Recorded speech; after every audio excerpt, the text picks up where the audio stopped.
mmeeya abuuzizza ebintu bibiri, eno smart city oba kutya.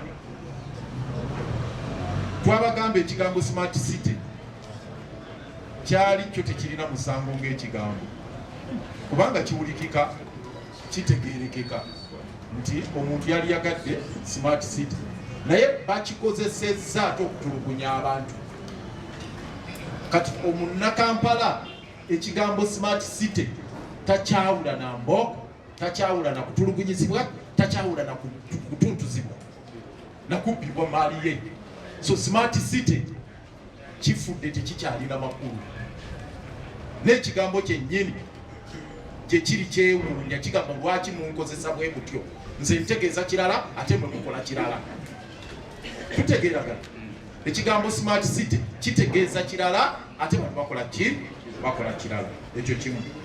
Ekyokubiri kyayogeddeko n'okutya weekuli. Kino oba oli wainaale musaagalo kitwalenga kyabyabufuzi, era nabadde njagala okusaba RCC amugambe omukulembeze aleme kutya bantu.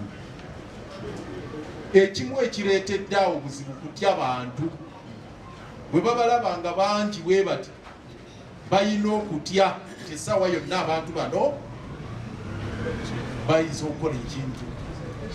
Kati bwe tubeera mu ggwanga ng'akulembera atya abantu, obeerawo obulabe okyo nsaba w'enaalemu akitwale mutima mulungi. Leka kuwoza nti kyabyabufuzi, waliwo okutya abantu.